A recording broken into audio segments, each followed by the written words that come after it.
Hello बच्चों। बच्चों, class 9th में बायोलॉजी चैप्टर हम स्टडी कर रहे थे, सेल के बारे में बात कर रहे थे। आज उसके अगले कॉन्सेप्ट पे आते हैं। हमने 3 असेंशियल कंपोनेंट डिस्कस किए थे सेल के, and what are that 3 essential components? Plasma membrane, cytoplasm and nucleus. तो आज का कॉन्सेप्ट है हमारा प्लाज्मा मेम्ब्रेन।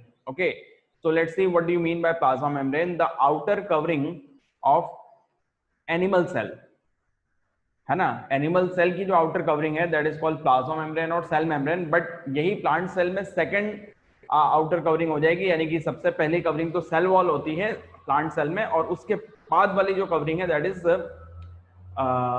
सेल मेम्ब्रेन और plasma membrane. So we can say each cell is surrounded by a covering called plasma membrane. हर cell जो है एक पर्टिकुलर कवरिंग से क्या होती है, सराउंडेड होगी, एक कवर प्रेजेंट होगा। This is called plasma membrane और सेल मेम्ब्रेन। ध्यान रखेंगे, एनिमल सेल की आउटर कवरिंग है और प्लांट सेल की सेकंड लास्ट कवरिंग हो जाएगी। ठीक है। प्लाज्मा मेम्ब्रेन को समझाने के लिए बहुत सारे स्ट्रक्चर दिए गए, ओके, बट उससे पहले हम समझते हैं इसके मॉलिक्यूलर स्ट्रक्चर को। So we can say plasma membrane is living, ultra thin, पतली होती है, इलास्टिक होती है, flexible and semi selectively permeable. Selectively, what do you mean by term selectively permeable? That mean which allow the selected material to flow in it. जो क्या करेगा कि कुछ मटेरियल को ही परमिट करेगा, पास करेगा, rest of the material will not enter in it. So we can say the smaller molecule or the solvent molecule will pass through this plasma membrane, but the bigger solute molecule are not able to pass through the plasma membrane. That's why it is called selectively permeable membrane. Now student, there are various model given to explain the structure of plasma membrane, है ना। एक Robertson ने model दिया, this is called unit structure model, है ना। But जो well non model जो आपको स्टडी करना है to study the plasma membrane was given by scientists Singer and Nicholson, and that model is called fluid mosaic model। यानी कि plasma membrane का स्ट्रक्चर कैसा हो, इस चीज को किसने बताया? जो है वेल डेवलप्ड स्ट्रक्चर किसका है? सिंगर एंड निकोलसन, जिसको हम आज भी फॉलो करते हैं। ओके सर, तो अगर आप नॉर्मल नेकेड आई से देखते हैं तो हालांकि ऐसा कोई स्ट्रक्चर आपको दिखाई नहीं देगा, बिकॉज सेल भी आपको नहीं दिखाई देती है। बट अल्ट्रा थिन माइक्रोस्कोप से अगर आप देखते हैं तो जो स्ट्रक्चर दिखाई देता है उसको सिंगर एंड निकोलसन ने बताया। Okay, and that model is called fluid mosaic model. हम इस नाम को भी समझेंगे कि फ्लूइड मोज़ेक मॉडल क्या है, किसने दिया। It was proposed by Singer and Nicolson in the year 1972। According to Singer and Nicolson, plasma membrane is made up of phospholipid bilayer. यानी कि प्लाज्मा मेम्ब्रेन जो है फॉस्फोलिपिड की 2 लेयर से मिलकर बनी है ना। There are 2 layers of phospholipid, जो मैंने यहाँ पे स्ट्रक्चर में बता दिया। ये जो आपको स्ट्रक्चर दिखाई दे रहा है ऊपर नीचे, okay, these are the phospholipid bilayer and protein molecules are embedded in it, है ना। फॉस्फोलिपिड बाइलेयर है और उसके अंदर क्या होते हैं? प्रोटीन मॉलिक्यूल एम्बेडेड होते हैं। What is that model says? Plasma membrane is made of phospholipid bilayer, that means 2 layer, and protein molecules are embedded in it। इसके अंदर कौन से मॉलिक्यूल? प्रोटीन मॉलिक्यूल इसके अंदर प्रेजेंट होंगे फॉस्फोलिपिड बाइलेयर के अंदर। लिपिड आपको पता है वाटर रिपेलिंग पार्ट होता है, इसके अंदर प्रोटीन मॉलिक्यूल। अब protein are of 2 type, one is called intrinsic protein, intrinsic protein जो उसके अंदर की तरफ दबे हुए हैं, and second one is called extrinsic protein जो कि बाहर की तरफ निकले हुए हैं। ये आपको दिख रहा है ब्लैक से जो मैंने बनाया, दिस इज एक्सट्रिंसिक, और जो अंदर धसे हुए हैं, दबे हुए हैं, रेड कलर से जो दिख रहा है आपको, that is intrinsic proteins. Okay, अब और इसके अलावा कुछ ग्लाइकोप्रोटीन वगैरह जो ग्रीन कलर से हमने बना दिया, ये भी प्रेजेंट होंगे। तो नाम क्या समझते हैं कि इसका नाम फ्लूइड मोज़ेक मॉडल क्यों दिया गया? दैट्स वेरी इंपॉर्टेंट, बिकॉज इसमें जो प्रोटीन मॉलिक्यूल्स हैं फॉस्फोलिपिड में फ्लोट करते हुए नजर आते हैं।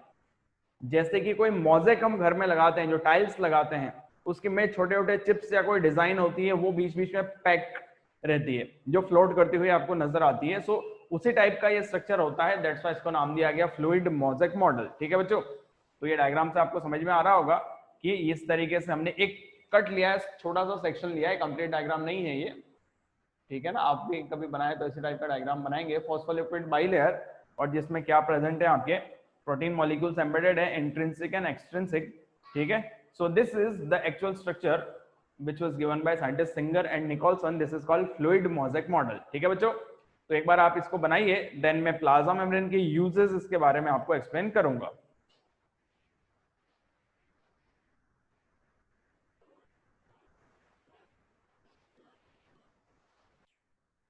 बच्चों इस सेगमेंट में हम प्लाज्मा मेम्ब्रेन के फंक्शन को डिस्कस करते हैं। पहला फंक्शन है it give form to the cell, that mean ये सेल को एक डेफिनेट शेप प्रोवाइड करेगी, डेफिनेट फॉर्म प्रोवाइड करेगी, that is plasma membrane. Okay, next property is it maintain individuality of the cell, cell को individual बनाएगी, cell की individuality maintain करेगी, यानी कि एक सेल देन दूसरा सेल देन तीसरा सेल, हर सेल एक दूसरे से अलग है because of that plasma membrane. Plasma membrane की वजह से वो आउटर कवरिंग है जिससे एक सेल दूसरी सेल से प्रोटेक्ट होगी, तो हर सेल का एक इंडिविजुअल कैरेक्टर समझ में आएगा। फिर आता है it keep cell organelle in place and prevent their mixing with extra cellular part.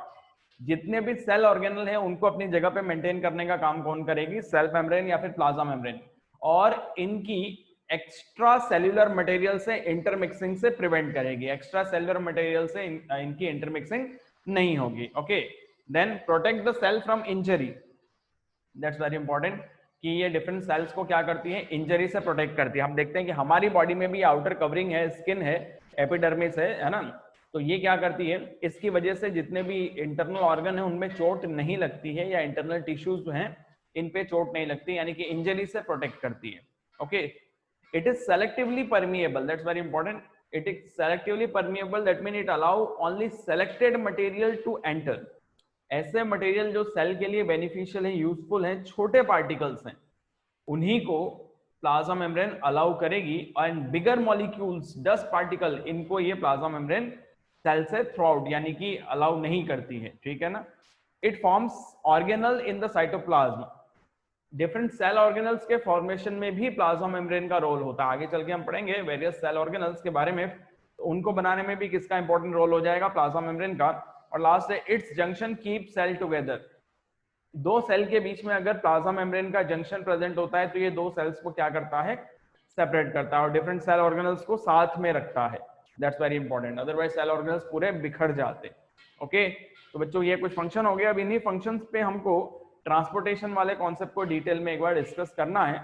एक बार आप इनके फंक्शंस को लिख लो।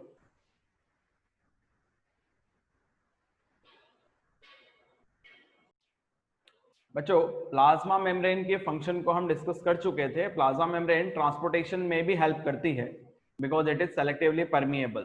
सो इस सेगमेंट में हम डिस्कस करेंगे transport of material across the cell membrane, है ना। प्लाज्मा मेम्ब्रेन से मटेरियल का ट्रांसपोर्ट किस तरीके से होगा, तो उसमें दो तीन फिनोमिना है। पहला कॉन्सेप्ट आता है, the first phenomena is called diffusion.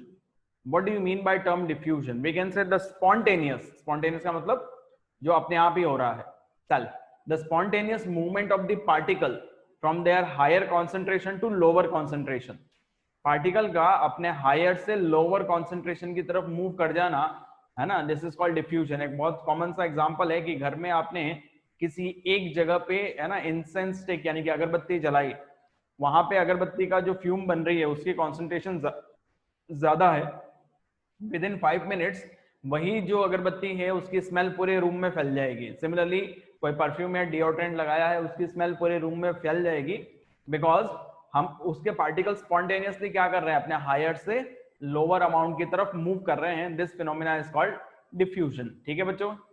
तो डिफ्यूजन लगातार सॉलिड लिक्विड में होगा, और आई मीन गैस में और लिक्विड में ज्यादा होता है, सॉलिड में कम से कम हो जाएगा, ठीक है ना। आप घर में एक जगह पे बैठे हैं और आपको पता लग जाता है कि आपके घर में क्या खाना बन रहा है, इवन पड़ोसी के वहां क्या खाना बन रहा है, इस सब चीज का पता कैसे लगेगा? आप स्मेल कर लेते हैं, बट स्मेल किसको करेंगे? जो पार्टिकल आ रहे हैं, किसके पार्टिकल? जो स्मेल वाले पार्टिकल्स आ रहे हैं ना, जो भी चीज बन रही है, पक रही है उसकी, है ना, तो वो कौन सी प्रोसेस से आया? By the process of diffusion. So अगर मैं डिफ्यूजन को डिफाइन करूं, the process by which a substance uniformly spread into another substance by random movement of its particle from higher concentration to lower concentration, ठीक है। तो book की definition होगी, otherwise the spontaneous movement of the particle from their higher concentration to lower concentration. Okay, this is called diffusion. अब cell में भी diffusion की process होगी. सेल में डिफ्यूजन की प्रोसेस किस तरीके से होगी कि ऑक्सीजन इंटेक करेगी सेल और कार्बन डाइऑक्साइड रिलीज करेगी. ओके, प्लाज्मा मेम्ब्रेन के थ्रू, है ना. एंट्री पॉइंट क्या हो जाएगा, प्लाज्मा मेम्ब्रेन.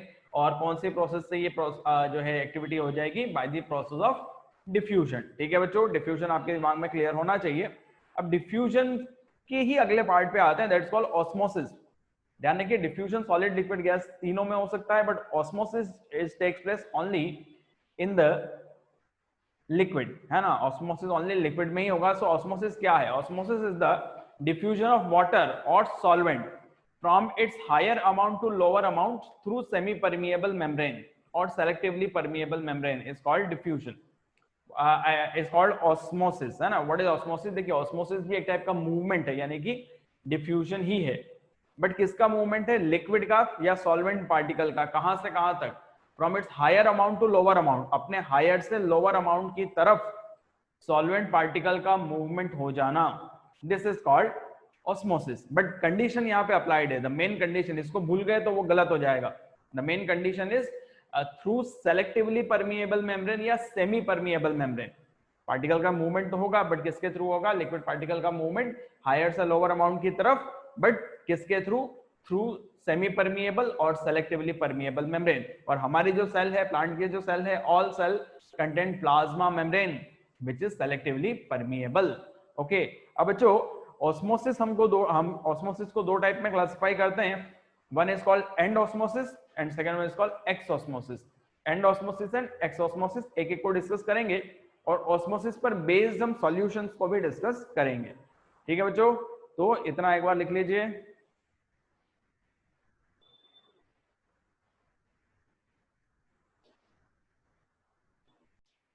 बच्चों इस सेगमेंट में हम ऑस्मोसिस के दोनों टाइप को डिस्कस करेंगे. Osmosis has two types, and osmosis and x osmosis. तो वर्ड से रिलेट करिए, एंड ऑस्मोसिस. एंड का मतलब अंदर की तरफ, यानी कि सेल के अंदर वाटर मॉलिक्यूल या सॉल्वेंट मॉलिक्यूल का एंटर कर जाना, that is called and osmosis, है ना. जब किसी हाइपोटोनिक सॉल्यूशन में उस सेल को प्लेस किया जाए.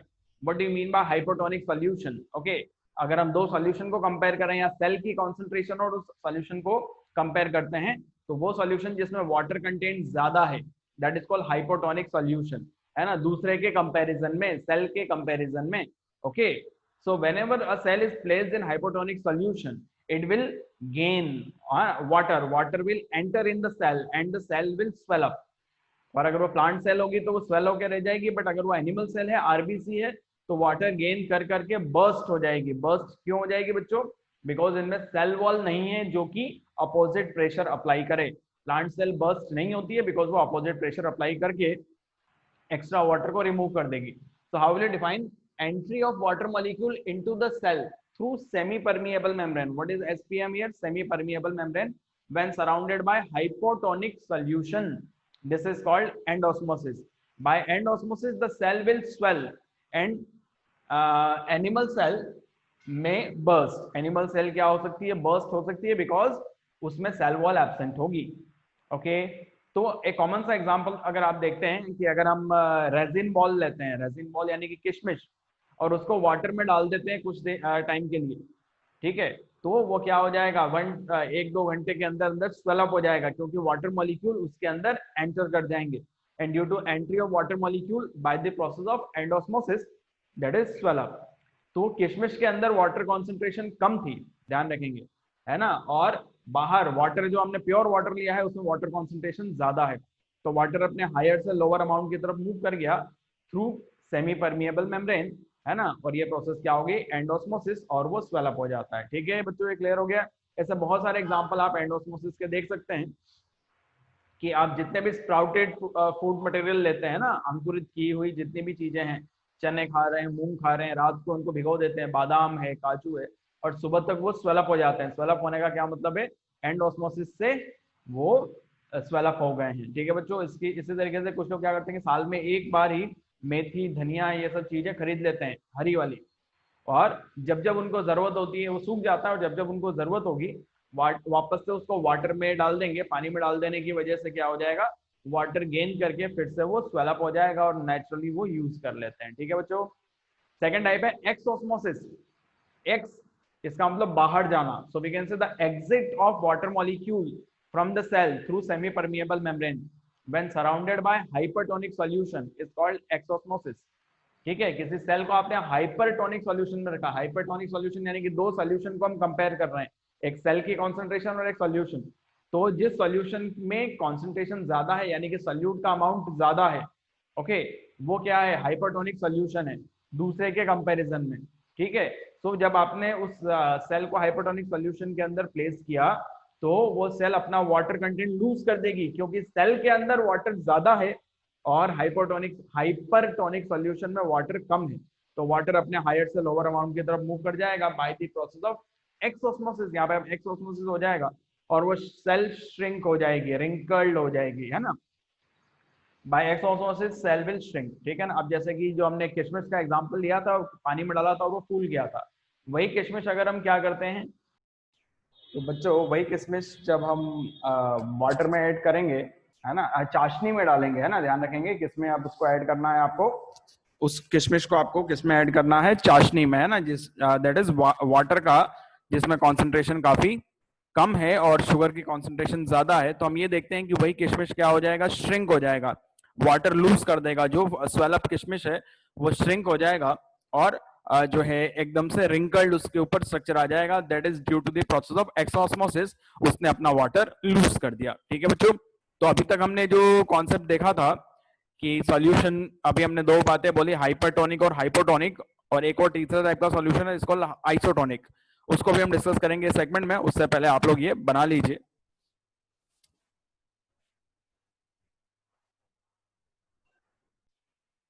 बच्चों इस सेगमेंट में हम डिस्कस करेंगे types of solution on the basis of their concentration और on the basis of osmosis. तो बच्चों ऑस्मोसिस के अकॉर्डिंगली सॉल्यूशन को हम तीन टाइप में क्लासिफाई करते हैं, isotonic solution, hypotonic solution and hypertonic solution. पहले हम बात करेंगे आइसोटोनिक सॉल्यूशन। यहाँ पर ध्यान रखेंगे सॉल्यूशन आपका केमिस्ट्री का टॉपिक है, बट हम सेल में स्टडी कर रहे हैं बायोलॉजी में, तो हम सेल के रेस्पेक्ट में सॉल्यूशन की कॉन्सेंट्रेशन का डिटर्मिनेशन करेंगे। सेल में भी वाटर है, फ्लूइड मटेरियल है, तो सेल की एक पर्टिकुलर कॉन्सेंट्रेशन है, तो सेल की कॉन्सेंट्रेशन से हम रिलेट करेंगे। तो आइसोटोनिक सॉल्यूशन क्या है, the solution whose concentration is similar to that of the cytoplasm of the cell. Cell, उसका साइटोप्लाज्म और सॉल्यूशन, उन दोनों की कॉन्सेंट्रेशन क्या है, सेम है। ओके, तब उसको हम क्या नाम देंगे बच्चों, आइसोटोनिक सॉल्यूशन नाम देंगे। Iso mean similar. और अगर किसी सेल को अगर आपने आइसोटोनिक सॉल्यूशन में प्लेस किया, इधर एनिमल सेल और प्लांट सेल, तो दोनों की कॉन्सेंट्रेशन सिमिलर होने की वजह से मूवमेंट नहीं होगा, ऑस्मोसिस की प्रोसेस नहीं होगी।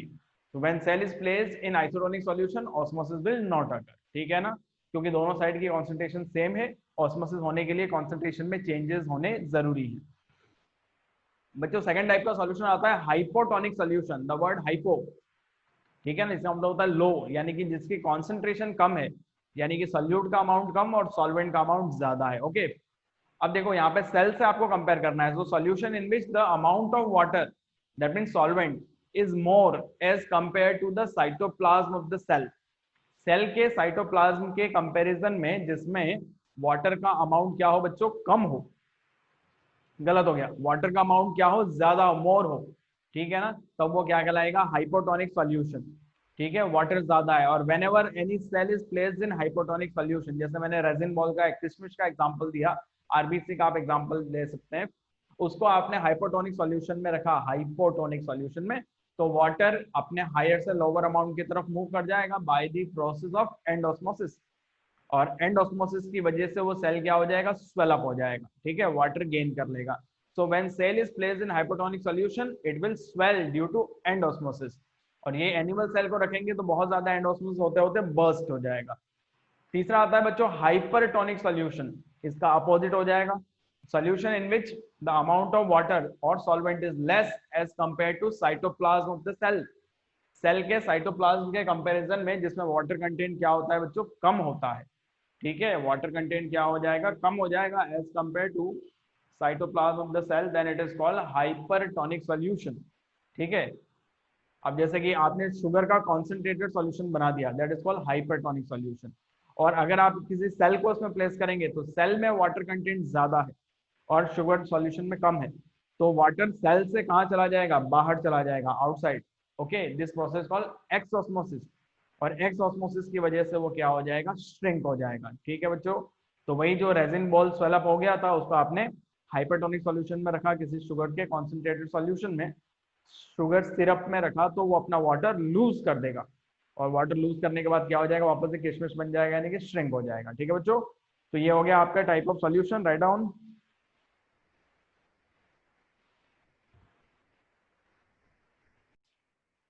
बच्चों हम प्लाज्मा मेम्ब्रेन के फंक्शन को डिस्कस कर रहे थे, और इस सेगमेंट में हमारा नेक्स्ट कॉन्सेप्ट आ रहा है एंडोसाइटोसिस।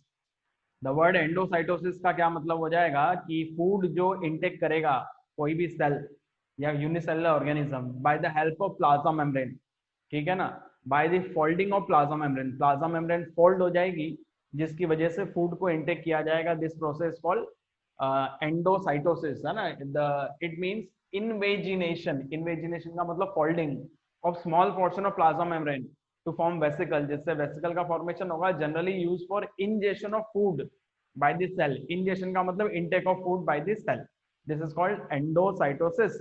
अब एंडोसाइटोसिस को हम दो टाइप में क्लासिफाई कर सकते हैं, pinocytosis and phagocytosis. The word pinocytosis when the cell intake liquid food material, अगर cell liquid food material intake करती है तब उसको पिनोसाइटोसिस नाम देते हैं और सेल ड्रिंकिंग नाम देंगे। ओके, और फेगोसाइटोसिस क्या होता है, जब when cell take solid food material, है ना, जिसको आप सेल ईटिंग नाम देंगे। ठीक है, सेल फीडिंग या सेल ईटिंग नाम देंगे when solid food material is intake by the cell. Okay बच्चों, कॉमन सा एग्जांपल आता है न्यूट्रिशन इन अमीबा।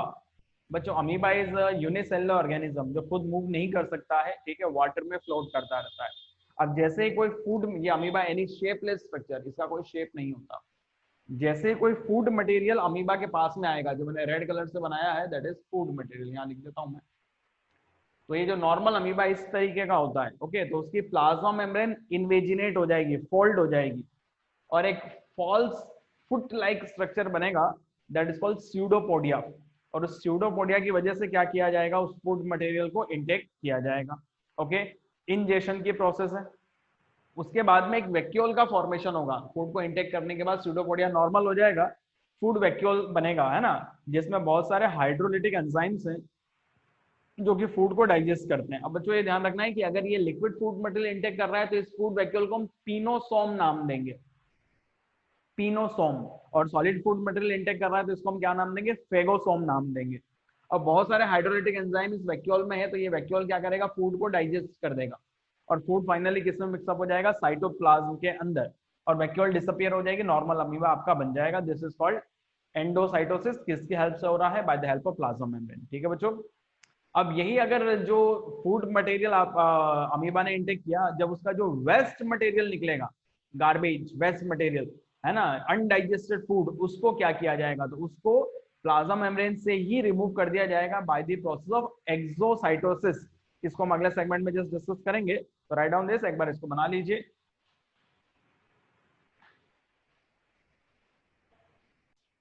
तो बच्चों इसके अब लास्ट सेगमेंट पे आएंगे, प्लाज्मा मेम्ब्रेन के फंक्शन में एंडोसाइटोसिस के बाद जो हमारा कॉन्सेप्ट आता है एक्सोसाइटोसिस।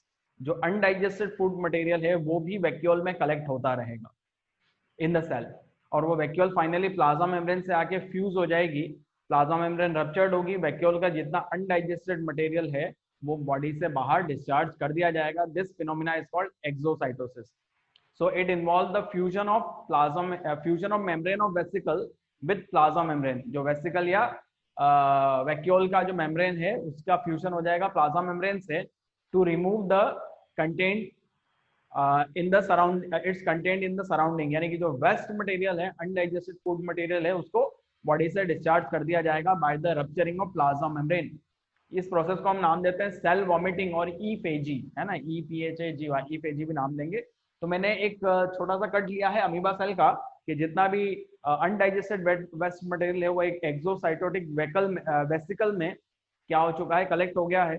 अगले स्टेप में ये वेसिकल प्लाज्मा मेम्ब्रेन से आके फ्यूज हो जाएगी, अगले स्टेप में प्लाज्मा मेम्ब्रेन रप्चर्ड होगी और जितना भी अनडाइजेस्टेड मटेरियल है इसको बॉडी से रिमूव कर दिया जाएगा। ठीक है बच्चों, तो इस तरीके से क्या हो गया, प्लाज्मा मेम्ब्रेन के डिफरेंट फंक्शंस को हमने यहाँ पे देख लिया। ठीक है, एंडोसाइटोसिस और एक्सोसाइटोसिस, जनरली एक सेल किस तरीके से फीडिंग करेगी और वेस्ट मटेरियल को रिमूव करेगी, उसके फंक्शन को एक्सप्लेन करता है।